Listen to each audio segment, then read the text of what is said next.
if it was just as easy as all these people in the fitness industry are trying to sell you, take this fat loss supplement, do this type of diet, if it was so easy, every single person would be walking around shredded to the bone, and you don't see it.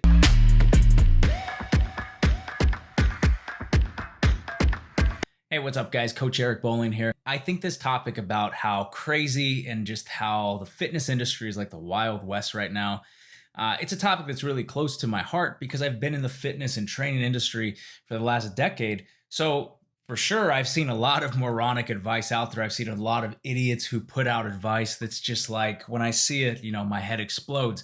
And I think as more of us are, we're stuck at home, we're staying inside. So we're going on YouTube and we are trying to answer our questions by using YouTube as a search engine or trying to see what YouTube is suggesting to us. Now, with that being said, obviously you're on my video right now, so I better do a good job at explaining what I'm talking about. And this is the whole idea that there's a lot of people who have no experience in the industry. Maybe they've jumped on steroids to try and quickly develop their physique so that they may look like they know what they're doing. So, you see them, they're like, oh, well, that guy's in great shape. So, maybe he knows what he's doing.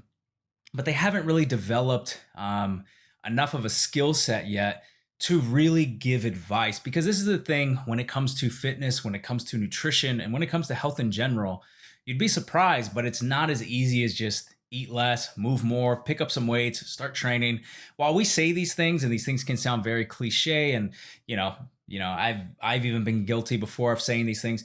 When you're working with a real person, these things no longer apply. And this is the one thing that I want you guys to understand is that what works for me may not be the same thing that works for you. And what's working for another person may not be the same thing that's working for them.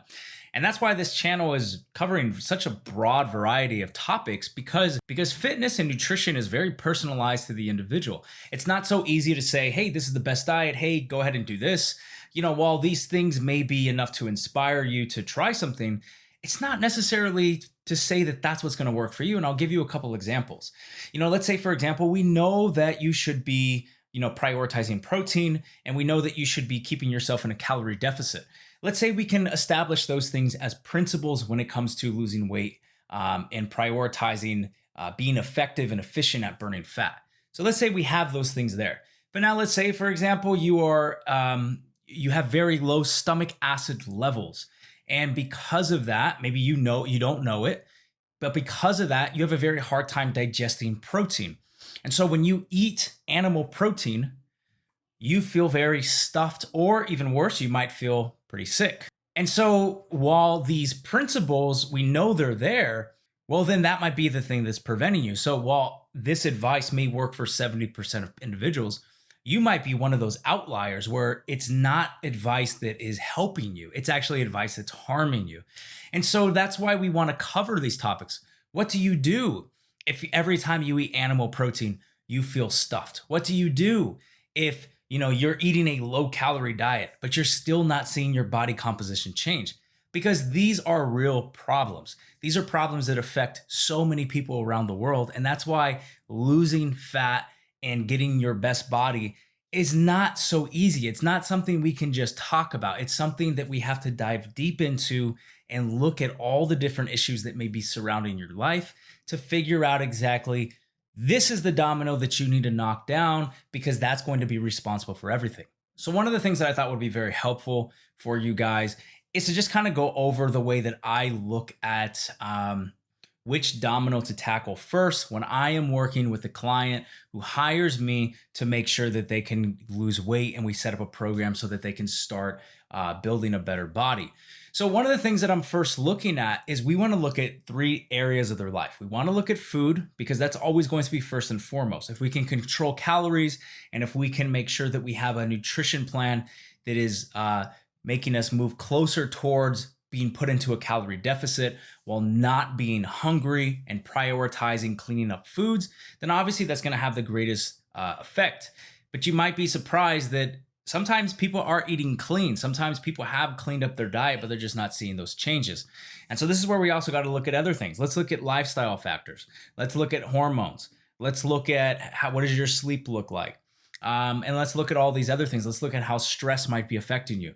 You see, you might be surprised, but a lot of times I've found that people might be under eating throughout the day. But then when they get into a very stressful situation, they will binge eat and they will make up all their calories within a single period. And so in this person's scenario, the problem is not portion control. The problem is not necessarily, hey, you got to eat less. The problem for them is really identifying, how do we make some type of behavioral change when stress happens?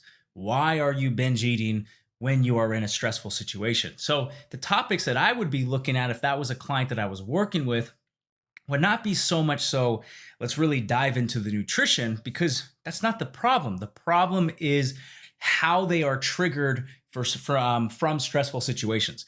So I will give you an example of someone that I worked with a couple years ago where, this lady wouldn't eat much, and she was a personal assistant to someone for a really big bank. And with this lady, her stressful situations would be she wasn't getting her work done on time, and her boss would blow up and, very rude dude. And so those stressful situations would cause her to then go into the work kitchen area or the break room and just start binging as she would talk crap about her boss. And now you see, this would be an area that a lot of personal trainers or coaches would not even look at. They would think, oh yeah, this is just personal affairs. Let's just focus on training hard and stuff. But for me as a coach and as a personal trainer, one of the things that I'm looking at is you have to understand that your health has so many different components, right? It's not just the training, it's not just the nutrition. Because outside of those things, you have a life, right? You might have kids, you have a job, maybe you have a business. And so there's a lot of other things that are affecting the other things, your interactions with food, how you respond, how much sleep you get. And so what I'm looking at as a coach is, how do we look at each one of those areas and make sure that we are optimizing those areas to make you benefit in a way that is conducive and constructive towards fat loss, or whatever it is that the person hired me for, whatever that goal was that was set in the beginning. And now this is something that you guys have to think about, because when we had sat down with this lady, when I had sat down with this lady, we looked at this idea of, okay, well, is there anything that you can do potentially to just get your work done on time, right? Like, this is now outside of personal training. This is outside of the fat loss realm. But what I was finding out was it was a series of events that kept leading to the same thing. And there's a great saying that insanity is doing the same thing over and over while expecting this different result. And so I had kind of sat down with this lady and I was like, look, according to everything you told me, the issue is, number one, when you get home, you are staying up and you are watching your favorite TV show all the way until 1 a.m. And because you are doing that, you are getting very bad sleep. And because you're getting bad sleep, you're not getting enough sleep because you still have to wake up in the morning, go to the office, and you're not giving yourself enough time to actually get the work done. So then you keep running into the same issue, right? So the issue is not her boss. The issue is her. The issue is her lack of discipline, the lack of a routine, etc. And so what we had to figure out is, we were like, all right, look, what can we do to prioritize a better sleep routine, a better sleep schedule? Can you just watch as much as you can and then go to sleep at this time? Once this time happens, like, everything has to shut off, right? Can we do this? And, we had a little bit of a disagreement at first, right? Because this is her life. This has been her life for the last 20 years. This has been her routine. But this is the problem, right? Sometimes the habits can actually, they just seem like our routine. They start to seem like our life. They can actually be the chains that kind of hold us back from making the progress that we want. And so if you guys can really wrap your head around this and get your, really think about this idea, then you can start to see that, sometimes instead of just prioritizing your nutrition, there might be other things in your life that you could prioritize, that is like the biggest domino, that if you got that thing pushed and, you got that, everything else would just start to fall in place overall. And so we handled that area, and guess what? She started getting her work done. She wasn't having as many stressful situations with her boss. So because she wasn't having her stress spike up almost every single day, she was in a much better state of mind to eat the foods that I had put on her plan prior, and she wasn't having these binges anymore. And I'll give you another scenario. A few months into this whole thing, she started to have her weight loss slow down. And so we had come back and sat down and we're like, okay, well, what's going on now? And it was, Well, this time of year, a lot of people will bring specific foods into the break room.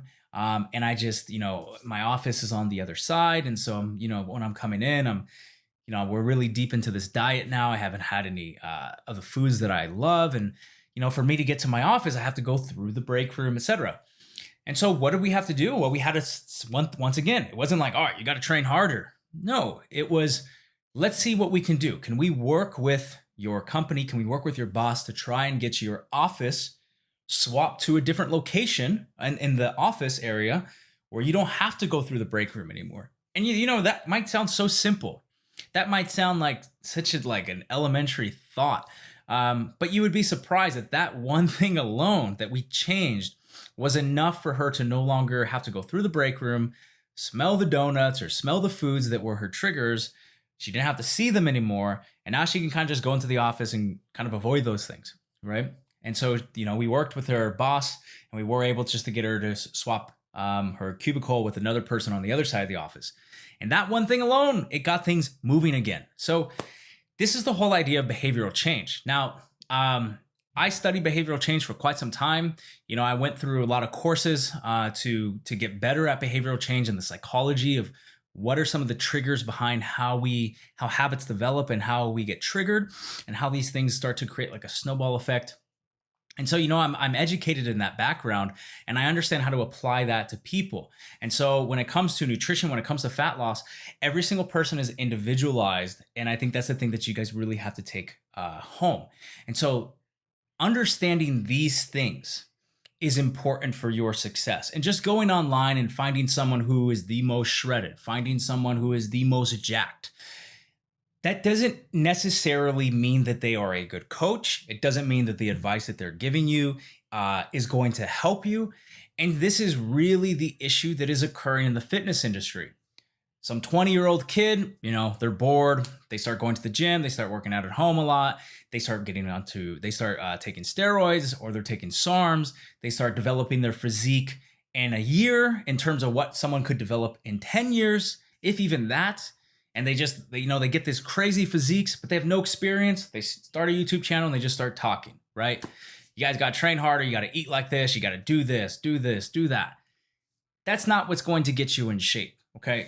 This whole area is so complicated and it's so diverse. And this is why, if it was just as easy as all these people in the fitness industry are trying to sell you, take this fat loss supplement, do this type of diet, do this. If it was so easy, every single person would be walking around shredded to the bone and you don't see it. We have so many diet books that are produced every single year. Okay, I think the United States publishes more books on diet and nutrition than any other country in the entire world. And we are still facing an obesity epidemic. It's actually worse than it has ever been before. And with these continual lockdowns, with these continual, shutdowns and everything, more and more people are just going to continually fall out of shape. So if you were already out of shape, you're either doing one or two things right now. You're either gaining more weight than you did before, or you're doing the necessary things required during this time to start and improve your life. And I honestly think that right now is like the best time for you guys to start getting in shape. You don't need access to a gym membership, right? You have all the time in the world for the most part. Most people are working online. Most people are working from home. They're on Zoom calls. So you probably have a lot more time than you had before. If you have kids, you probably don't have to take your kids to school anymore, right? So you don't have that commute.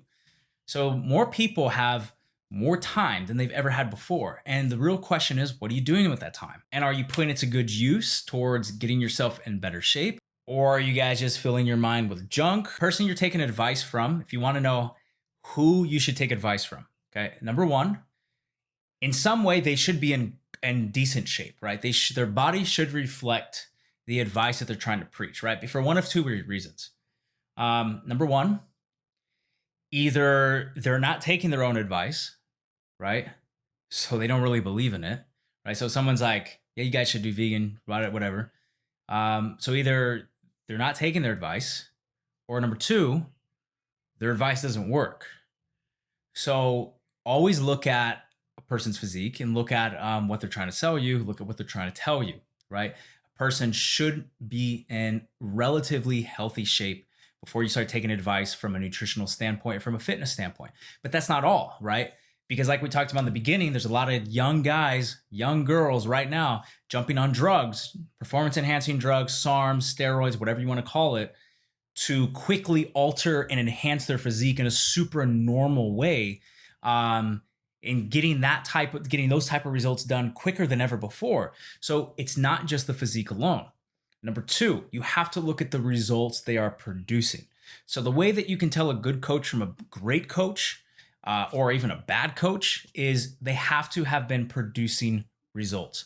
Not only results with themselves, have they gotten themselves in great shape, but also results working with everyday people. You know, one thing that I really dislike is a lot of these contest prep coaches. You will see this happen a lot where, you know, you will get some of these online coaches who only train bodybuilders who are on drugs as well. And this might produce very false results because it doesn't necessarily apply to Gen Pop. It doesn't apply to the average person. What I want you guys to look for is find someone who has results with just your everyday dad or your everyday mom, right? Your everyday person who's not a bodybuilder, who's not taking drugs to help them advance their physique and their results in a super normal way. Find someone who has developed and delivered results that are similar to the results that you want for yourself. That's how you identify a good coach. Those two things, right? And then the last thing is listen and investigate what they're saying.